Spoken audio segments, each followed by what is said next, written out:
দেখুন আমি কেমন আমের মধ্যে তো ছোট আম। এখনই কেন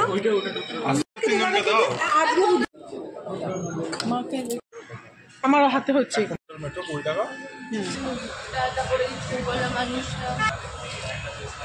সরস্বতী, দেখ সরস্বতী। হ্যালো এভরিওয়ান, শুরু করছি আজকে একটা নতুন দিন, নতুন ব্লগ।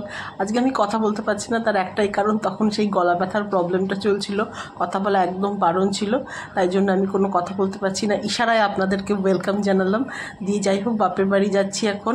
বাপের বাড়িতে গিয়ে দেখছি মানে দোতলায় উঠে এত আম, ওরে বাবারে, পুরো মানে নিচু অবধি হয়ে রয়েছে। খাওয়া আম খাওয়া তার একটা আলাদা আনন্দ আছে, কিন্তু গাছের মধ্যে আম এইভাবে ঝুলে থাকা নিজের চোখে দেখতে জানি না কার কেমন লাগে। আমার তো ভীষণ ভালো লাগছে। আমি পুরো এখানটায় বসে গেছি, দিয়ে আমি এই জায়গাটা পুরো তুলছি। ভেবেছিলাম যে ভয়েস ওভার করবো না, আমার নিজেরটাই রাখবো, কিন্তু প্রবলেম হলো এখানে রয়েছে অনেক লোক, মানে বিশেষ করে আমার ছেলে তো ওর দু একটা কথা অলরেডি বলেছে। এবার সেই কথা যদি ওর চলে আসে তাহলে বলবে কেন তুমি আমাকে ভিডিওতে তোমার কথা নিয়েছো। সেই কারণের জন্য আমি বাধ্য হলাম ভয়েস ওভার করতে। এখানে দেখুন কত ছোট ছোট পুচকি পুচকি আম রয়েছে, কিন্তু এখানে মানে ভিডিওতে অনেক বড় বড় দেখাচ্ছে। এই জায়গাটা একদম আমাদের কোণের জায়গা, খুব সুন্দর লাগছে। বাপি এখানে রয়েছে, সবাই আমরা ওপরে চলে গেছিলাম। এখানে এই দেখুন আমার মা, আর মাকে দেখেছেন আপনারা অনেকবার।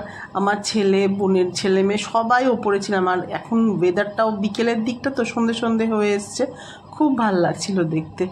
মানে আমাদের তো তিনতাল, মানে ছাদে গেলে না আর মানে নিচে নামতে ইচ্ছে করে না। আর এই আমগুলোকে যত দেখছি দেখা আর শেষ হচ্ছে না, কত রকম। আর এই যে দেখুন, এটা হচ্ছে সব থেকে পুচকি আম, মানে আমরা বিচার করছিলাম যে এটা সব থেকে পুচকি আম। দেখুন কত ছোট্ট, বড় আমও আছে কিন্তু এটা সব থেকে ছোট আম। এই দেখুন এইটুকু এইটুকু, এই যে সাইজটা এইটুকু। দেখুন আরো একটা ছোট্ট আম, অনেক বড় লাগছে। হ্যাঁ ছবিতেও কিন্তু অনেক বড় লাগছে না বাপি? কিন্তু এটা কত, হ্যাঁ দূর থেকে নিলেও আর দেখো বড়ই লাগছে তাও। হ্যাঁ এইগুলো দেখো কত বড় লাগছে, দেখছো? যে আরো একটা ছোট আম, এই যে একটা ছোট আম, কিন্তু এগুলো ছোট আমগুলোকে মনে হচ্ছে কত বড় আম ইয়েতে না। হ্যাঁ এটা আমাদের পেছন দিক।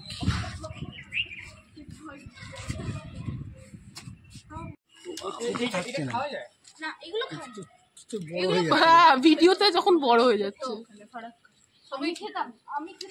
দূরে আসলে অন্যের পাশে থাকলে তখন বোঝা যাচ্ছে যেটা কত ছোট আম।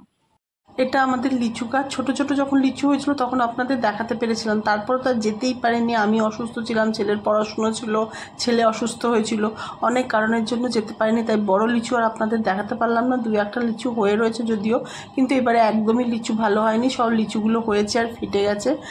তাও দুই একটা মানে জোগাড় করা গেছে। তো এই দেখুন আমাদের গাছের আম, দেখুন কিভাবে আমগুলো এসছে, মানে এত ভাল লাগছে দেখতে না, মানে বস্তা বস্তা আম হবে মনে হচ্ছে দেখে। আর এইগুলো হচ্ছে আমাদের এই বাড়ির গাছের, মানে আমার শ্বশুরবাড়ির গাছের লেবু। আমার এটা তার পরের দিনের ঘটনা। আমার বোন চলে যাবে, বোন মানে আমার পিস্তত বোন, ওর জন্য লেবু নিয়ে গেছিলাম। আর ভুকু এসছে, তার একটাই কারণ, আমার দিদির ছেলে এসছে।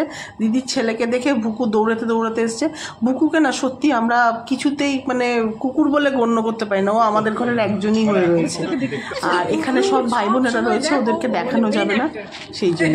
এখানে আমার বোন বলছে যে সবাই মুখ লুকাচ্ছে, কিন্তু দেখ গুবলু, মানে আমার বোনের ছোট ছেলেটা বলছে ও হচ্ছে এখানে আমার ব্লগের মেন অ্যাক্টার। সবাই যেখানে মুখ লুকাচ্ছে ও সেখানে হাত তুলে হাই করছে। তো কী করবে, ও ভালো লাগছে, ওর জিনিসটা পছন্দ হয়েছে।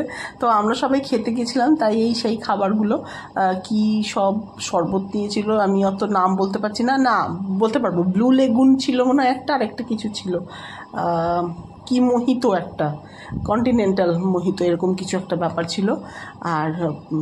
আর এইগুলো আমরা সব স্টার্টারে খেয়েছিলাম। বাপি আমাদেরকে খাওয়ালো সেদিন, কারণ বাপি সব নাতি নাতনিরা এসছে তো সেই জন্য বাপি আমাদেরকে খাওয়ালো। আমরা খুব এনজয় করেছি সবাই মিলে। আর একসাথে তো সাধারণত হই না, বহু বছর পর পর আমাদের হয়, যেহেতু আমার বোন অনেক দিন এখানে আছে, ওর একটা কাজের জন্য ওকে এখানে থাকতে হচ্ছে, সেই কারণের জন্য আমাদের প্রায় প্রায় দেখা হচ্ছে। তাহলেও দেখুন প্রত্যেক দিনও যেতে পারি, কিন্তু সেটা সেটাও আমার যাওয়া হয়ে ওঠেনি। তার একটা কারণ আছে অবশ্য, ছেলের পড়াশুনো হ্যান ত্যান এই সব কারণের জন্য। তারপরে অসুস্থও তো সমানে হতে আছে, হয় আমার ছেলে হচ্ছে নয় আমি হচ্ছি, এই কারণে এই হচ্ছে ব্যাপার। আর তারপরে মেন কোর্স চলে আসলো, খাওয়া দাওয়া চললো, পুরোদমে গল্প চললো। আর দিদিরা আজকে রাত্রেবেলায় আবার বেড়াতে চলে যাচ্ছে, তার কারণ ওর ছেলে আসার পর তো ওরা বেড়াতে, ওর ছেলে থাকে না বলে বেড়ানো তো আর সেরকম হয় না, তার মানে হয় ওর ছেলে তো আর থাকে না, সেই কারণের জন্য ও বেড়াতে যাচ্ছে। আর আজকে সেই জন্য রাত্রেবেলাটা এখানে এনজয় করে গেল। আর আবার যখন আসবে তখন আবার আমাদের একসাথে হবে, সবাই মিলে এনজয় করব। আর এটাই হচ্ছে ব্যাপার। খাওয়া দাওয়া হলো, ভালো করে ভিডিওটা করতে পারলাম না কারণ ছেলে পিলেরা সব আমার মুখ দেখাবে না, সেই কারণের জন্য আমি আর সবাইকে আনতে পারলাম না বলে আমি আমার নিজেকেই দেখালাম যে আমি খাচ্ছি, কেমন খাচ্ছি দেখুন আপনারা। তো দিনটা খুব ভালো গেল, মজা করলাম সবাই মিলে। আর সব থেকে ভালো হতো যদি আমাদের সব যে গল্পগুলো হচ্ছিল সেগুলো যদি আপনাদেরকে শোনাতে পারতাম। যা হাসাহাসি হয়েছে না, মানে শুনলেই আপনাদের ভালো লাগতো, কিন্তু কি করব। ঠিক আছে, আমার ছেলেটা বলছে মা আর একটু বড় হয়ে যাই আমি, তারপরে তুমি আমাকে ভিডিওতে এনো।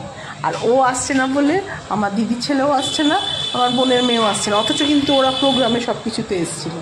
যাই হোক, পাশে যখন আসছিলাম তখন তন্তুজোর একটা দোকান আছে, দোকানটা দেখে খুব ভালো লাগলো। এটা একটা পার্টিশনার, হ্যাঁ খুব সুন্দর দেখে, দেখুন বেতের তৈরি করেছে, বেত বা বাঁশ এই সব দিয়ে তৈরি করেছে। এখানে একটা খুব ভালো কাঁথা স্টিচের শাড়িও ছিল, তারপরে এখানে এই মুকুটগুলো ছিল, প্রচুর দাম কিন্তু দেখতে তো ভালো লাগছিল। আমরা একটুখানি উইন্ডো শপিং করে নিলাম। এই ছিল আজকে আমার দিনটা, কেমন লাগলো সবাই বলবেন। প্লিজ প্লিজ প্লিজ সবাই আমাকে একটু সাবস্ক্রাইব করুন, তাহলে আমার মনোবল ভালো হবে। দেখা হবে একটা নেক্সট ভিডিওতে।